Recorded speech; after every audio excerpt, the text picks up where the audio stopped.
Shalom Aleihim, Bapak Yahweh memberkati. Sekarang kita masuk ke dalam segmen kedua atau bagian kedua wawancara dengan Pak Lukas atau Papi Lukas.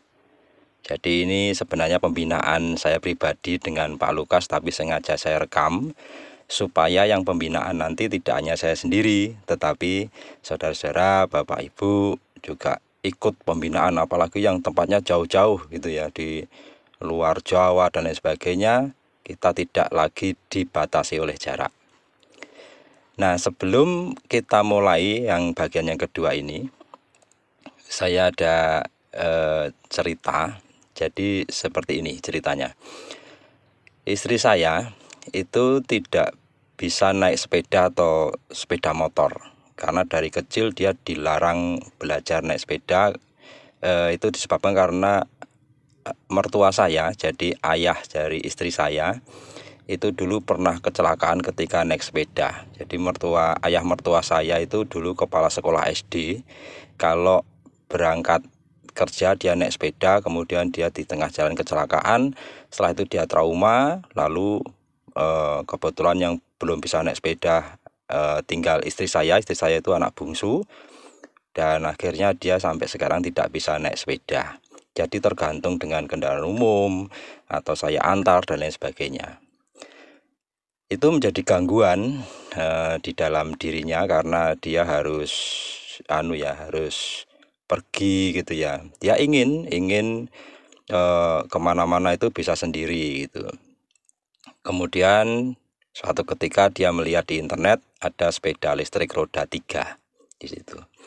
Nah, dia ingin sepeda listrik roda 3 itu, kemudian dia cerita sama saya.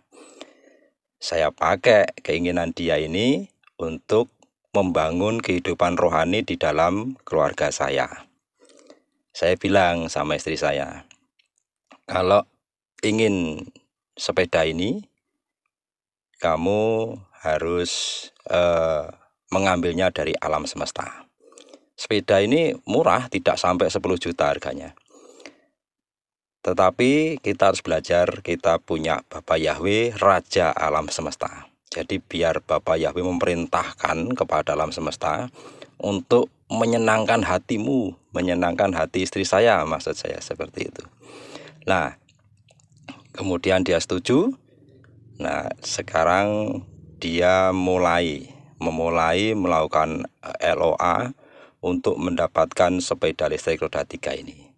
Dan ini saya printkan gambar-gambar sepeda listrik roda 3 dan saya tempelkan di dinding, di mana tempatnya itu tepat di hadapan istri saya ketika mau tidur atau bangun tidur, itu mesti melihat gambar-gambar ini. Nah, ini cara saya untuk bervisualisasi, karena ketika mau tidur dan ketika bangun itu adalah waktu yang paling efektif untuk kita afirmasi. Dan istri saya memang saya pesani seperti itu. Jadi ketika bangun atau ketika mau tidur, melihat gambar ini terus langsung ingat afirmasi, kemudian dia berafirmasi.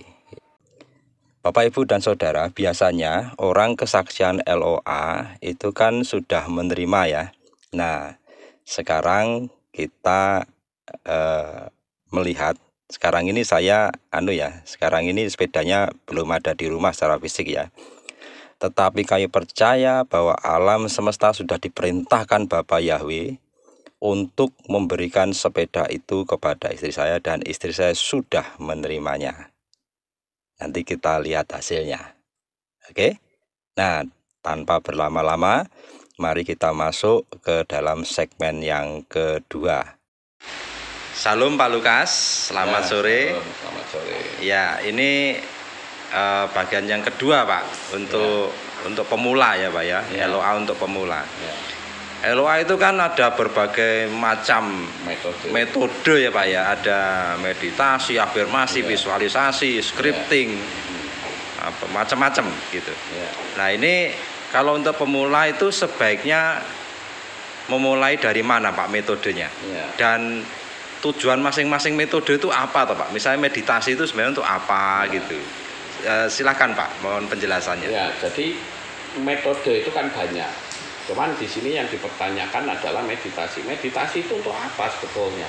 Itu untuk menenangkan pikiran, memfokuskan kepada visi dan impian kita.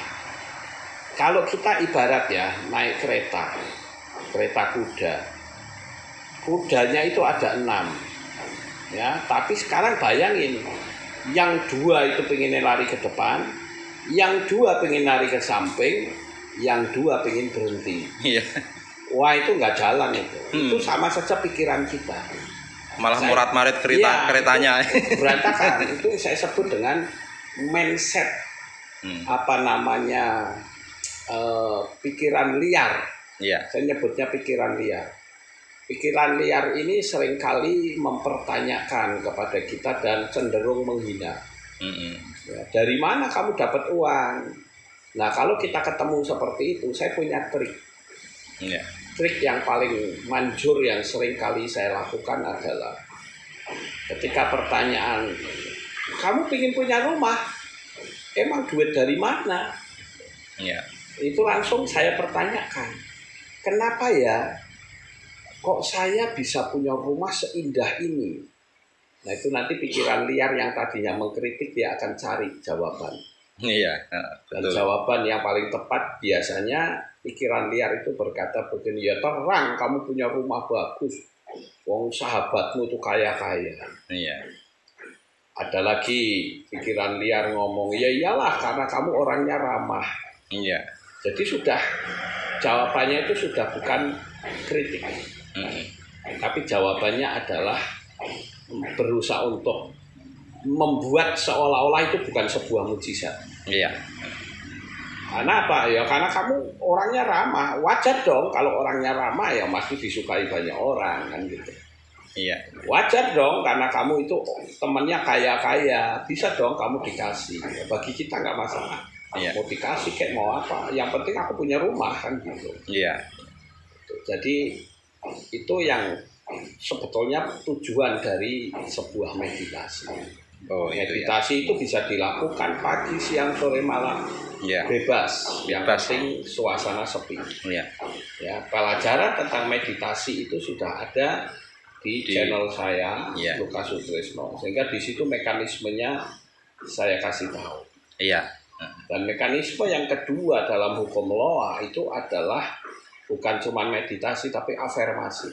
Iya. Afirmasi itu ucapan pernyataan sudah mendapat hari ini. Nanti seminggu kemudian ngomong lagi nggak masalah. Iya. Itu afirmasi. Begitu. Iya. Jadi meditasi, lalu kemudian afirmasi. Lalu kemudian yang visualisasi gimana itu? Oh, itu ada di meditasinya. Oh, ada di meditasinya ya, gitu. Karena meditasi kan mekanismenya kan juga memvisualisasikan. Oh gitu. Memvisualisasi. Jadi kita bukan membayangkan diri kita yang kelihatan kayak nonton film, bukan. Iya. Tapi kita seolah-olah kita sudah seperti sekarang gitu. Saya nggak kelihatan tubuh saya. Iya. Jadi di dalam meditasi itu untuk menenangkan diri bisa, untuk belajar fokus bisa, lalu kemudian untuk memvisualisasikan keinginan kita bisa. Gitu Pak ya.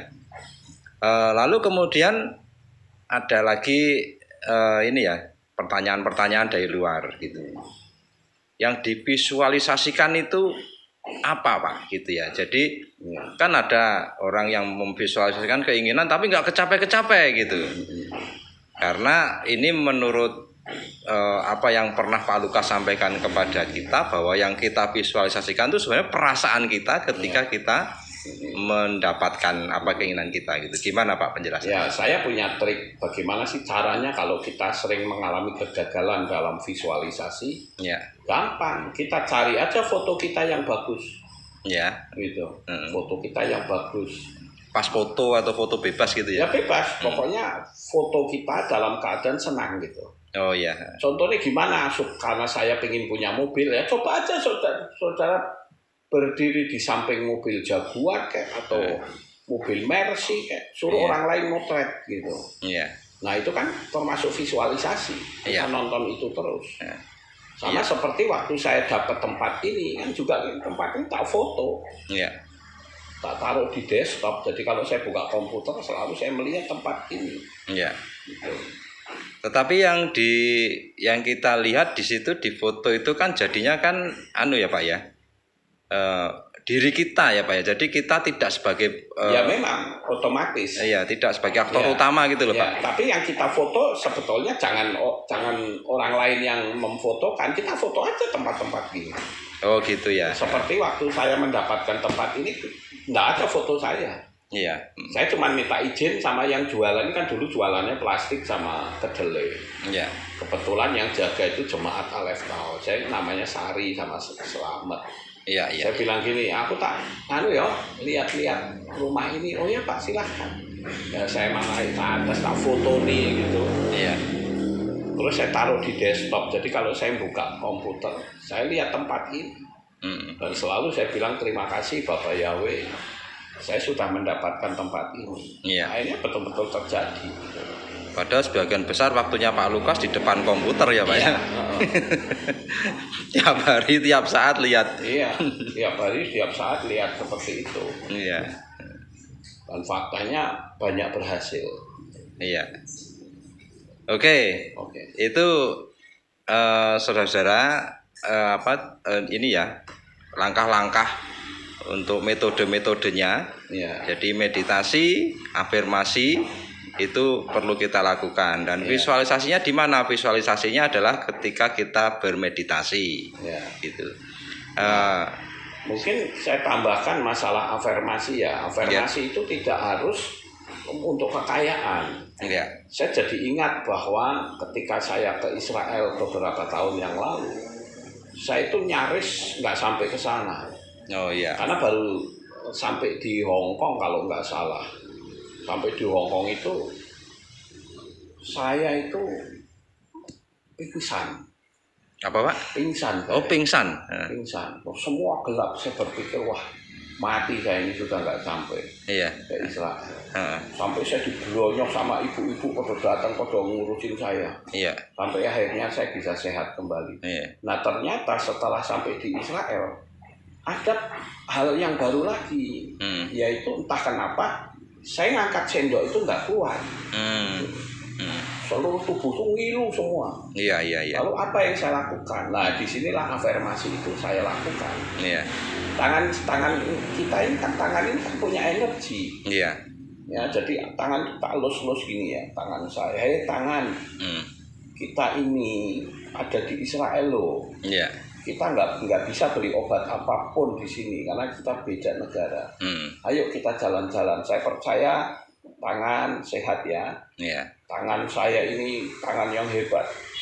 Tangan yang selalu mendampingi dimanapun saya berada. Kamu sudah sehat. Dan paginya sehat. Paginya saya bisa angkat sendok. Bahkan gitu bisa lebih. Gitu. Tapi pas waktu pingsan, saya ulangi yang waktu pingsan tadi ya Pak ya. Kan terus ketika sadar kan Pak Lukas kan tadi bilang, wah mati aku rasido ning Israel gitu. Itu berarti pikiran liar ya Pak ya, liar negatif ya. Gitu. Dan waktu itu Pak Lukas segera sadar menepis saya itu. Segera menepis. Oh gitu ya. Nggak bisa, saya nggak mungkin mati konyol di Hong Kong. Iya. Gitu. Karena umumnya orang kemudian terus langsung larut ke situ ya, ke pikiran-pikiran itu. Begitu saya sudah siuman, saya bilang saya pasti sampai Israel, sampai pulang dalam keadaan sehat. Dan faktanya di Israel tangan saya kayak lumpuh gitu loh. Ngangkat sendok aja nggak bisa. Nah saya pakai pola afirmasi, saya elus-elus sambil saya ucapkan. Maka di sini saya kasih catatan bahwa yang namanya afirmasi itu tidak harus bicara masalah materi, tidak harus. Hikmat pun bisa. Gitu. Kecerdasan, skill pun bisa, apa saja bisa. Makanya saya bilang alam semesta itu cerdas dan tunduk pada ucapan kita. Nah itu saudara-saudara, kalau misalnya ada di antara saudara-saudara misalnya ini ya, misalnya aku kok pengen bisa apa ya, ngelas gitu, ngelas besi itu jangan berpikiran kita nggak bisa. Iya. Tetapi kalau kita afirmasi terus, aku pasti bisa seperti itu, aku pasti bisa ngelas. Nanti bisa ngelas ngelas beneran. nyatanya bisa ngelas nanti. Iya. Seperti itu. Nah, ini menarik ini hal seperti ini. Ada lagi Pak Lukas. Ya. Ya paling saya untuk sementara bagi pemula ya seperti itu. Ya, oke. Kalau pemula kita bisa mempraktekkan itu saja, saya pikir sudah sangat hebat. Iya. Iya. Ya, oke Pak Lukas, terima kasih atas waktunya.